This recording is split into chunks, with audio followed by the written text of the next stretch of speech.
안녕하세요, 송유근입니다. 자, 지금 6월 4일 애들이 오늘 평가원 모의고사를 받고 지금이 6시거든요. 그러니까 제가 항상 이맘때 조금 이 안내 영상을 찍는데, 그러니까 뭐냐면 현장에서 제가 보면 애기들이 열심히 준비하거든요. 6월 4일 시험이 너무 중요한 걸 아니까. 그리고 최선을 다해서 시험을 봐요. 근데 대부분 애들이 채점에서 멈춥니다. 즉 6월 기준으로 객관적인 실력이 80점대, 예를 들면 2등급권에 있는 애예요. 근데 운이 좋아서 1등급대가 나왔어. 그러면 기분 좋아서 놉니다. 반대로 운이 좀 나빠서 3등급을 받았어. 그럼 또 좌절해서 공부를 안 해요. 그러니까 애기들이 착각하고 있는 게 우리의 최종 목표는 6월, 9월이 아니고 수능이라는 걸 놓치는 것 같아요. 아직 어리다 보니까. 그리고 제가 보면 부모님들도 아무래도 그 결과에 좀 일희일비 하시는 면이 있는 것 같아요. 그러니까 그 마음은 이해되는데 부모님이 마음을 튼튼하게 가지고 애들 갖다 잘 가이드 해줘야 됩니다.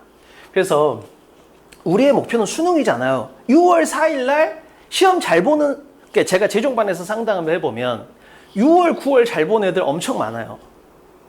그러니까 제발 우리의 최종 목표가 6월 4일이 아니고 수능, 즉 11월 19일이라는 걸 꼭 어머님들이, 아버님들이 명심하시고 우리 애기를 잘 도와주고 가이드 해줘야 된다. 이걸 명심하시면 좋을 것 같아요. 자, 그럼 이때까지 우리의 목표는 뭘까요? 발전? 이렇게 생각하는 것 같아요. 그래서 6월에 결과가 조금 안 좋았으니까 나 발전할 거야. 열심히 할 거야. 이게 아니에요. 그러니까 생각해보세요. 3학년 6월이에요. 5달 남았어, 5달. 지금부터 열심히 해서 발전하겠다. 이렇게 추상적인 걸로는 의미 있는 성과를 절대 못 냅니다. 5개월 안에. 반드시 빠른 발전을 목표로 해야 돼요.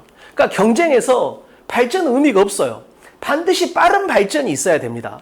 자, 그러면 빠른 발전을 위해서 무엇을 할까? 아니, 우리의 목표는 그거잖아요. 6월 결과는 나왔잖아요, 이미 객관적으로. 그럼 우리 애기가 5개월 동안 빠른 발전을 통해서 최대의 성과를 냈으면 하는 거잖아요. 자, 그러면 빠른 발전을 위해서 무엇을 해야 할지 애들한테 안내를 해줘야 되잖아요. 발견입니다. 그럼 발견을 어떻게 할까요? 비교예요. 그러니까 뭐냐면 제가 수업 시간마다 항상 띄우는 게 이건데 저희는 수업 시작할 때 이걸 띄우고 시작을 하거든요. 그래서 너희들의 머릿속에서 있었던 일이라고 나의 머릿속에 있었던 일을 비교해서 각자의 단점을 발견하게 만들어준다. 이렇게 제가 수업을 하는데, 그러니까 항상 수업이 됐든 아니면 이번 6월처럼 시험을 봤든 끝나고 나면 내가 잘하는 거하고 내가 못하는 게 구분이 돼야 돼요. 1등급이면 이 정도 있을 거고 2등급이면 이 정도 있을 거고 3등급이면 이 정도 있겠죠. 빠른 발전을 하려면 이것 먼저 해야 됩니다.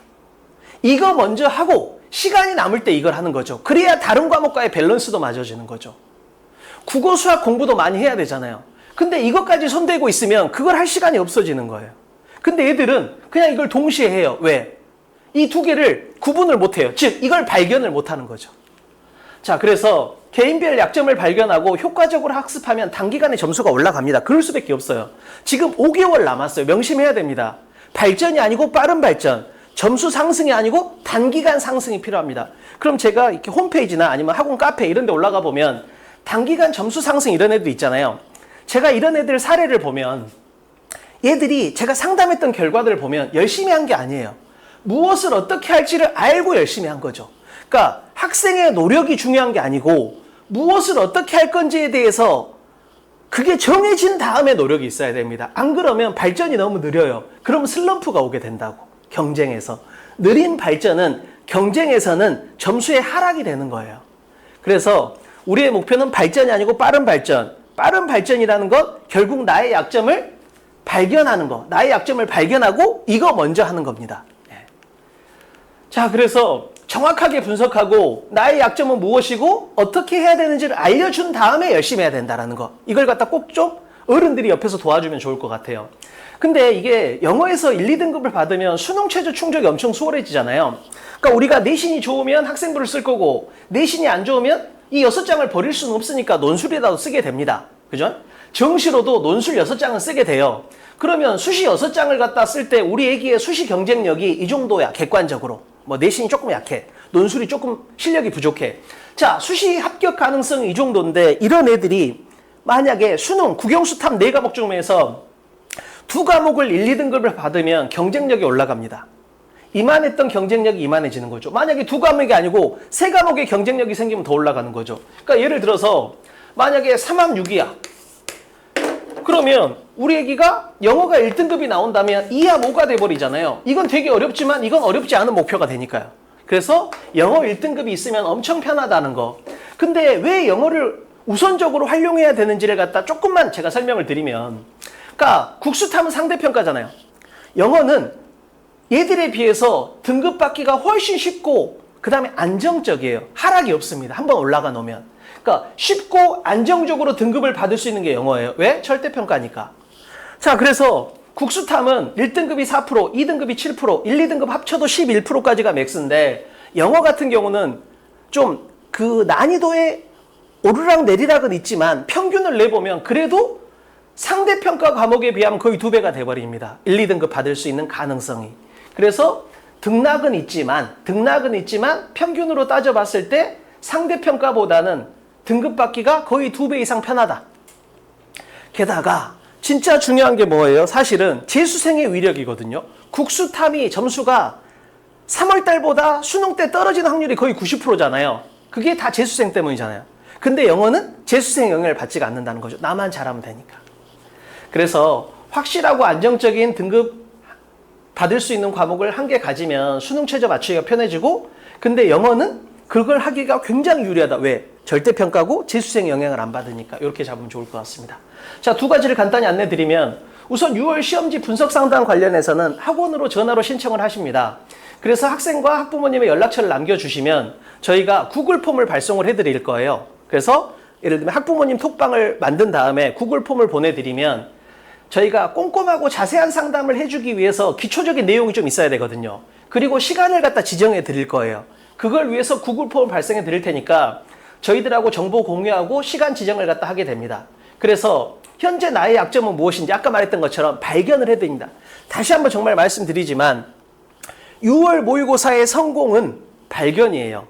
6월 모의고사를 봐고 났더니 9월 모의고사까지 내가 공부를 해야 될 게 딱 정해지면 그건 6월 모의고사를 잘 봤다라고 저희는 판단합니다. 수능 기준으로 봤을 때. 그래서 제가 애들이 그걸 못하니까 제가 그걸 찾아줍니다. 그래서 시험지를 갖다 저한테 사진을 찍어서 올리게 되거든요. 그럼 제가 그 시험지를 보고 반드시 자기 시험지여야 돼요. 그래서 학생의 연필 자국이 있는 그 시험지를 보내게 됩니다. 그럼 제가 그 시험지를 보면 그냥 딱 보는 순간 알 수 있어요. 아, 얘는 이게 문제다, 이렇게. 그 다음에 어떻게 고칠 수 있는지, 그러니까 약점이 무엇인지, 어떻게 고칠 수 있는지를 갖다 제가 알려드립니다. 대신 이게 손이 좀 많이 가는 작업이라서 선착순으로 마감될 거예요. 그리고 상담은 20분 정도 진행이 됩니다. 그래서 제가 20분 안에 완벽하게 영어는 분석을 다 해줄 수 있어요. 약점이 뭐다? 해결책은 뭐다? 단, 그러기 위해서는 기초 내용 확인을 갖다 정확하게 해주셔야 됩니다. 자, 6월 강의 같은 경우는 이제 6월 모의고사를 완벽하게 분석할 거 아니에요. 그럼 개인별 약점에 해당하는 유형 집중 정리하고 모의고사 연습을 통해서 9월 달에는 그 약점을 대폭적으로 줄이는 거죠. 그리고 9월 달에도 조금 남았다. 그럼 그걸 수능 때까지 없앤다. 이렇게 생각하시면 될 것 같아요. 그래서 계속 간단합니다. 저희는 약점 발견하고 빨리 발전하고, 약점 발견하고 빨리 발전하고, 이걸 갖다 지속적으로 제가 도와드립니다. 그리고 지금 내신 준비, 그러니까 기말고사 준비하는 애들이 꽤 많아요. 저희가 해보니까. 그래서 저희 온라인에도 그런 애들이 되게 많은데, 내신을 갖다 기말고사 준비 중인 학생들은 기말고사 직후에 시작할 수 있습니다. 예, 그것도 상담받고 나는 언제 시작하겠다 이걸 안내해 주시면 제가 그거에 맞춰서 준비를 다 해드립니다. 그래서 제가 약속드릴 수 있는 건 어찌됐든 5달밖에 안 남았잖아요. 그러니까 고생은 해야 돼. 단 헛고생은 안 하게 도와줄 수 있습니다. 그러니까 제가 제일 안타깝게 보는 게 성실하지만 비효율적인 애들이 너무 많아요. 진짜로. 제가 지난주에 상담했던 애도 내신이 1.3인데 최저를 못 맞춰요. 약대를 쓰고 싶은데. 그래서 걔는 제가 봤을 때 최저만 맞추면 충분히 약대 붙을 수 있는 내신이거든요. 근데 걔가 5월달 모의고사 본 시험지를 갖다 저한테 보내줘서 제가 이렇게 봤는데 진짜로 야, 이렇게 모의고사를 접근할 수 있다고 제가 깜짝 놀랐어요. 정말로. 그러니까 강약이 전혀 없어요. 시험지에. 그러니까 애들이 제일 구분 못하는 게 독해하는 거하고 문제 푸는 걸 구분을 못해요. 그러니까 독해는 많은 정보를 읽는 거고 문제풀이는 중요 정보를 찾는 거예요. 근데 시험지를 보잖아요. 그러면 점수에 기복이 많고 점수가 좀 안 좋은 애들은 이게 분명히 문제풀이 시험지인데 거기에다가 독해를 하는 애들이 있어요. 그냥 중요 정보는 강하게, 안 중요한 정보는 약하게, 나는 중요 정보를 찾을 거야, 이게 없는 거죠. 그냥 읽는 거예요. 그래서 머릿속에 많은 정보가 남으니까 느리고 부정확해지는 거죠. 그런 경우가 되게 많습니다. 그래서 이런 학생들은 제가 도와주는 커리큘럼을 따라오면 가장 많이 발전할 수 있는 대표적인 유형이 됩니다.